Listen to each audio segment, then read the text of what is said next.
जय हिंद दोस्तों। आज हम यूपी टेट पेपर फर्स्ट और पेपर सेकंड दोनों में जो हिंदी ग्रामर है, हिंदी ग्रामर का प्रैक्टिस सेट करेंगे।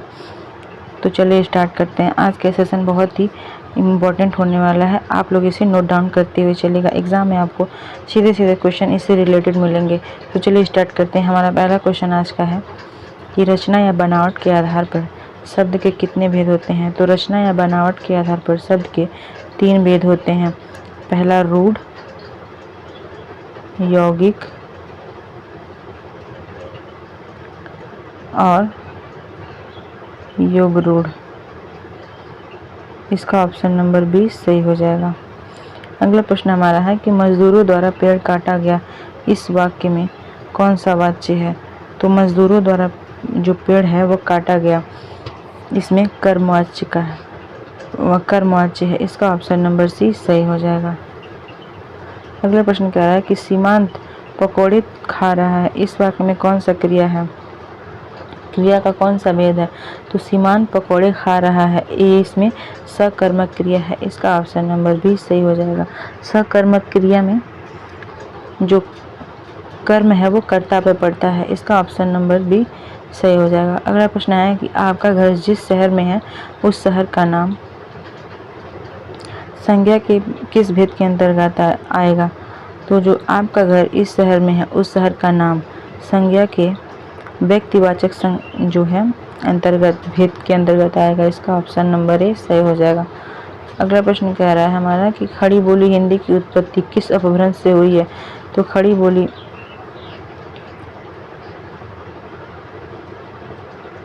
बोली हिंदी की उत्पत्ति सौरसैनी अपभ्रंश से हुई है। इसका ऑप्शन नंबर सी सही हो जाएगा। अगला प्रश्न है कि निम्नलिखित में से किसका नाम प्रायः पुल्लिंग में होता है। तो जो समुद्रों का नाम होता है वह प्रायः पुल्लिंग में इस्तेमाल किया जाता है। इसका ऑप्शन नंबर बी सही हो जाएगा। अगला प्रश्न कह रहा है कि ए और ऐ का उच्चारण स्थान क्या है। तो ए और ऐ का उच्चारण स्थान कंठ तालव्य है। इसका ऑप्शन नंबर सी सही हो जाएगा। ये सेशन में बहुत ही इंपॉर्टेंट क्वेश्चन दिया गया है हिंदी ग्रामर से, जो पेपर फर्स्ट और पेपर सेकंड में ग्रामर से रिलेटेड क्वेश्चन आपको पूछे जाते हैं। ये इससे आपको बहुत ही हेल्पफुल मिलेगा। अगला प्रश्न कह रहा है कि वह एक अच्छा छात्र है, वाक्य में निश्चयात्मक सर्वनाम कौन सा है। तो वह एक अच्छा छात्र है, इसमें जो वह है ये एक निश्चयात्मक सर्वनाम है। इसका ऑप्शन नंबर ए सही हो जाएगा। अगला प्रश्न कह रहा है कि राम की गाय बहुत काली है, वाक्य में काली शब्द क्या है। तो राम की गाय बहुत काली है, इसमें वाक्य में जो विशेषण है ये प्रविशेषण हो जाएगा। इसका ऑप्शन नंबर डी सही नहीं, ये जो काली शब्द दिया है ये विशेषण हो जाएगा, और जब ये बहुत पूछेगा तो ये प्रविशेषण हो जाएगा। इसका ऑप्शन नंबर सी सही हो जाएगा। अगला प्रश्न है कि बच्चे बस से पाठशाला जाते हैं, इस वाक्य में कौन सा कारक उपयुक्त हुआ है। तो बच्चे पाठशाला से, तो कर्ता ने कर्म को करण से, तो करण जो कारक हो जाएगा, इसमें ऑप्शन नंबर डी सही हो जाएगा। अगला प्रश्न दिया है कि अप्राणीवाचक जो निर्जीव शब्दों के लिए निर्धारण का आधार क्या हो सकता है। तो अप्राणीवाचक जो निर्जीव शब्दों के लिए लिंग निर्धारण के लिए प्रयोग किया जाता है, उनके साथ प्रयोग किया जाता है, उनके साथ प्रयुक्त विशेषण किया जाता है। क्रिया होती है और विशेषण दोनों के आधार पर किया जाता है। तो इसलिए इसका ऑप्शन नंबर जो डी है ये सही हो जाएगा। अगला प्रश्न कह रहा है कि निम्नलिखित में से अस्पष्ट संघर्षी व्यंजन कौन सा है। तो इसमें अस्पष्ट संघर्षी व्यंजन चौवर्ग है। इसका ऑप्शन नंबर ए सही हो जाएगा। और चौवर्ग तालब में आता है। इसका ऑप्शन नंबर ए सही हो जाएगा। अगला प्रश्न है कि आखिया है दर्शन की भूखी, इन पंक्तियों में कौन सा रस है। तो इसमें जो अखिया है दर्शन की भूखी, इन पंक्तियों में वियोग रस, श्रृंगार रस का प्रयोग किया गया है। इसका ऑप्शन नंबर बी सही हो जाएगा। अगला प्रश्न कह रहा है कि इनमें से कौन सा शब्द पतवार का पर्यायवाची शब्द नहीं है। तो इसमें दुर्योधन जो है ये जो पतवार है इसका पर्यायवाची शब्द नहीं है। इसका ऑप्शन नंबर डी सही हो जाएगा। अगला प्रश्न कह रहा है कि जिस छंद के पहले और तीसरे चरण में 13 मात्राएं और दूसरे और चौथे जो चरण होते हैं उसमें 11 मात्राएं होती हैं, उसे क्या कहते हैं? तो पहले और तीसरे में जो 13 और दूसरे और चौथे में 11 मात्राएं होती हैं उसे दोहे के नाम से जाना जाता है। इसका ऑप्शन नंबर 20 सही हो जाएगा। अगला प्रश्न कह रहा है कि सलाका का तद्भव शब्द क्या होगा? तो सलाका का तद्भव शब्द सलाई होगा। इसका ऑप्शन नंबर 20 सही हो जाएगा। अगला प्रश्न है हमारा, ये वे शब्द जो उच्चारण और वर्तनी में समान लगते हैं किंतु अर्थ में भिन्न होते हैं क्या कहलाते हैं? तो वे शब्द जो उच्चारण और वर्तनी में समान होते हैं और अर्थ में भिन्न होते हैं उन्हें समश्रुत भिन्नार्थक शब्द कहते हैं। इसका ऑप्शन नंबर सी सही हो जाएगा। अगला प्रश्न है कि जहाँ उपमेय में उपमान की संभावना व्यक्त की जाए वहाँ कौन सा अलंकार होता है? तो जहाँ उपमेय में उपमा की संभावना व्यक्त की जाए वहाँ उत्प्रेक्षा अलंकार होगा। इसका ऑप्शन नंबर ए सही हो जाएगा। अगला प्रश्न हमारा कह रहा है कि भाषा शिक्षण में कहानी का उपयोग करने का मुख्य उद्देश्य क्या है? तो भाषा शिक्षण में जो कहानी का उपयोग किया जाता है रुचि बढ़ाने के लिए किया जाता है। इसका ऑप्शन नंबर 20 सही हो जाएगा। अगला प्रश्न कह रहा है कि यदि बारिश होती तो सूखा न पड़ता, यह वाक्य काल के किस भेद से है? तो यदि बारिश होती तो सूखा न पड़ता, यह वाक्य हेतु मध्य भूतकाल से है। इसका ऑप्शन नंबर सी सही हो जाएगा। यहाँ पे संभावनाएं व्यक्त की जाती हैं। इसका ऑप्शन नंबर सी सही हो जाएगा। अगला प्रश्न है कि पंकज शब्द में कौन सा समास है? तो पंकज में बहुब्रीहि समास है। इसका ऑप्शन नंबर 20 सही हो जाएगा। नेक्स्ट क्वेश्चन है कि बारिश बहुत ज़्यादा हो रही है, वाक्य में ज़्यादा शब्द जो है यह व्याकरण की दृष्टि से क्या है? तो जो वाक्य में बहुत जो बारिश दिया है, बारिश बहुत ज़्यादा हो रही है, इसका जो वाक्य में ज़्यादा शब्द दिया है यह क्रिया विशेषण का उदाहरण है। इसका ऑप्शन नंबर सी सही हो जाएगा। अगला प्रश्न है आटा शब्द का बहुवचन क्या होगा? तो आटा शब्द का बहुवचन आटा ही होगा। इसका ऑप्शन नंबर सी सही हो जाएगा। अगला प्रश्न कह रहा है कि अनुकरणीय शब्द में कौन सा प्रत्यय लगा है? तो अनुकरणीय शब्द में ये प्रत्यय लगा है। इसका ऑप्शन नंबर 20 सही हो जाएगा। अगला प्रश्न कह रहा है कि सीटी बजी और सभी प्रतिभागी तेजी से दौड़े, रचना की दृष्टि से कैसा वाक्य है? तो सीटी बजी और सभी प्रतिभागी तेजी से भागे या दौड़े, रचना की दृष्टि से संयुक्त वाक्य है। इसका ऑप्शन नंबर सी सही हो जाएगा। अगला प्रश्न है कोल्हू का बैल होना मुहावरे का क्या अर्थ है? तो कोल्हू का बैल होना मुहावरे का अर्थ है बुरी तरह काम में लगे रहना। इसका ऑप्शन नंबर सी सही हो जाएगा। अगला प्रश्न कह रहा है कि अधोगामी शब्द का सही विलोम क्या होगा? तो अधोगामी का सही विलोम स्वर होगा ऊर्ध्वगामी। इसका ऑप्शन नंबर 20 सही हो जाएगा। अगला प्रश्न है हमारा कि केवल स्वर के कितने प्रकार माने जाते हैं मात्रा के आधार को छोड़कर? तो केवल स्वर के 2 भेद माने जाते हैं मात्रा को छोड़कर, ह्रस्व और दीर्घ। इसका ऑप्शन नंबर ए सही हो जाएगा। अगला प्रश्न कह रहा है कि मात्रा के आधार पर स्वर के कितने भेद होते हैं? तो मात्रा के आधार पर स्वर के 3 भेद होते हैं, ह्रस्व, दीर्घ और प्लुप्त। इसका ऑप्शन नंबर 20 सही हो जाएगा। अगला प्रश्न कह रहा है कि संज्ञा प्रतिनिधि किसका दूसरा नाम है? तो संज्ञा प्रतिनिधि सर्वनाम का दूसरा नाम है। इसका ऑप्शन नंबर सी सही हो जाएगा। अगला प्रश्न कह रहा है कि यौगिक शब्दों की रचना किन आधारों पर होती है? तो यौगिक शब्दों की रचना संधि और समास के द्वारा होता है, उपसर्ग और प्रत्यय के द्वारा होता है।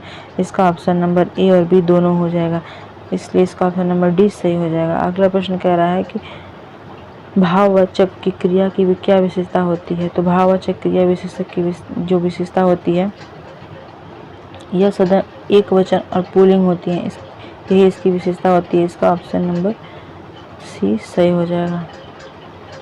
अगला प्रश्न है कि द्विकर्मक क्रिया में प्रधान कर्म की क्या पहचान होती है? तो द्विकर्मक क्रिया में प्रधान कर्म की पहचान वह निर्जीव होता है जो क्रिया से ठीक पहले आता है। इसका ऑप्शन नंबर 20 सही हो जाएगा। अगला प्रश्न है कि व्यक्तिवाचक संज्ञा की मुख्य पहचान क्या है?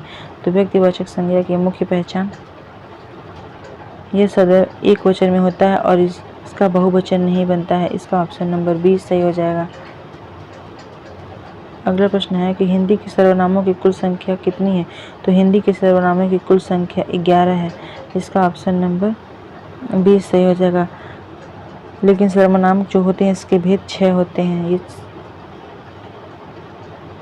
और इनकी कुल संख्या 11 होती है। इसका ऑप्शन नंबर बी सही होगा। अगला प्रश्न है कि संज्ञा प्रतिनिधि किसका दूसरा नाम है? तो संज्ञा प्रतिनिधि सर्वनाम का दूसरा नाम है। ये क्वेश्चन फिर रिपीट हो गया, इसका ऑप्शन नंबर बी सही हो जाएगा। अगला प्रश्न कह रहा है कि राम की गाय बहुत काली है, इस वाक्य में बहुत क्या है? तो राम की गाय बहुत काली है, इसमें बहुत प्रविशेषण है, इसका ऑप्शन नंबर बी सही हो जाएगा। नेक्स्ट क्वेश्चन है हमारा कि अपादान कारक का प्रयोग किन परिस्थितियों में होता है? तो अपादान कारक का प्रयोग अलगाव और घृणा के भाव में भी होता है, तुलना करने और शर्माने के भाव में भी होता है, दूरी बताने के संदर्भ में भी होता है, तो इसलिए इसका ऑप्शन नंबर डी सही हो जाएगा। अगला प्रश्न कह रहा है कि मूल स्पर्श व्यंजनों की संख्या कितनी मानी गई है? तो मूल स्पर्श संज्ञा की जो संख्या है ये 16 मानी गई है, इसका ऑप्शन नंबर सी सही हो जाएगा।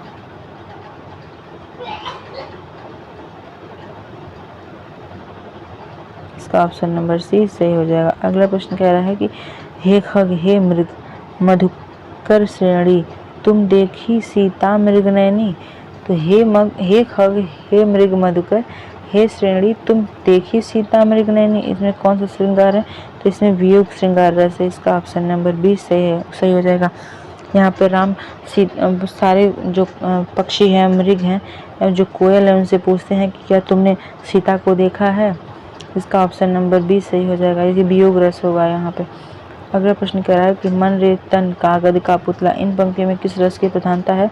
तो मन रे तन कागद का पुतला, इन पंक्तियों में शांत रस की प्रधानता है, इसका ऑप्शन नंबर सी सही हो जाएगा।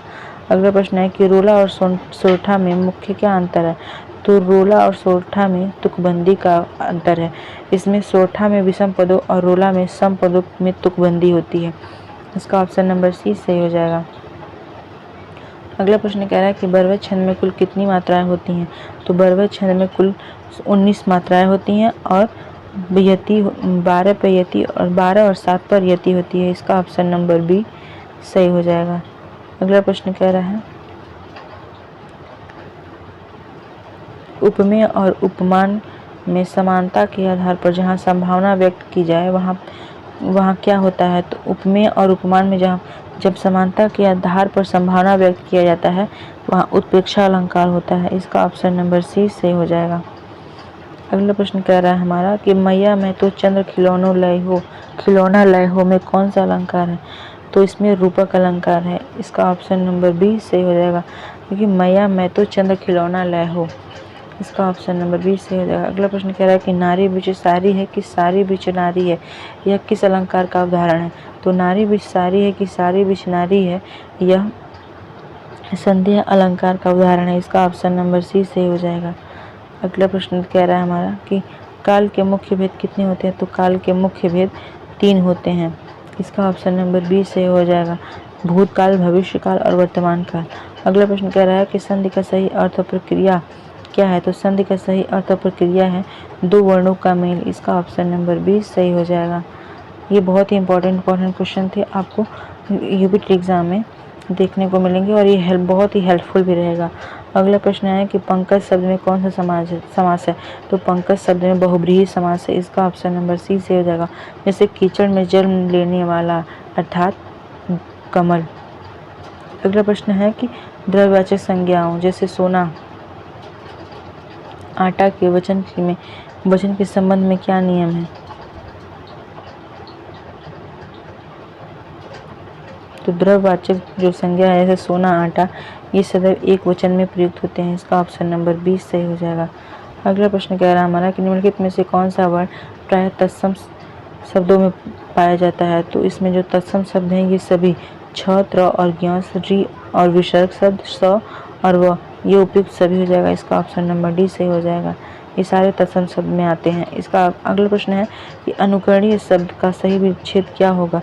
जिसे उपसर्ग, मूल शब्द और प्रत्यय, इन तीनों को अलग करने पर पहले अनु आएगा, ये उपसर्ग हो गया, प्लस करण आएगा, ये मूल शब्द हो गया, प्लस प्रत्यय आएगा ई, तो इसमें अनुकरणीय ऑप्शन नंबर ए सही हो जाएगा, ऑप्शन नंबर ए सही हो जाएगा। अगला प्रश्न कह रहा है कि मात्रा के आधार पर स्वर कितने प्रकार के होते हैं? तो मात्रा के आधार पर स्वर 3 प्रकार के होते हैं, इसका ऑप्शन नंबर बी सही हो जाएगा।